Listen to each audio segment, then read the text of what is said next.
because each person has an ability and a talent they probably don't recognize, and they can actually turn around, reinvent themselves and get back into life again. My name is John Preller, and I've been nominated as Citizen of the Year, category of Local Hero.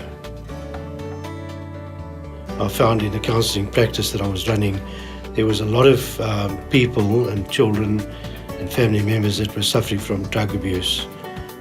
That was what really initiated me, was just a concern that there wasn't anywhere for these guys to go to. And then I started off a group which I called To Share. They always say that a problem shared is a problem halved. What was happening is that the parents coming to the drug addict meeting were able to talk to other drug addicts without the emotion of talking to their own child. And it was equally easy for the drug addict to talk to another parent, and they were able to perhaps talk to them the way they would have liked to talk to their own parents. And I can really safely say now that there's virtually a meeting a day for these addicts, so they have spoiled for choice now. You know, for a retired person, I'm like a little ant, and along the way I'm going to find something, or somebody's going to find me.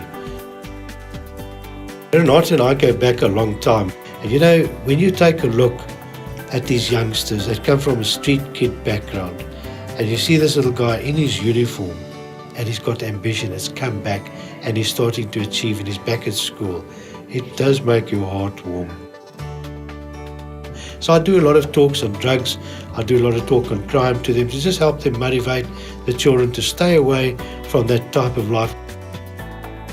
So one gets a lot of satisfaction out of that, when you look at those bright shiny little eyes and you know that there is a difference in somebody's world. You've been able to touch them, and that's what I'm hoping we're able to do as people, just to recognize an opportunity and grab it and walk along with it and use it as best you can. Now, you know, that gives hope.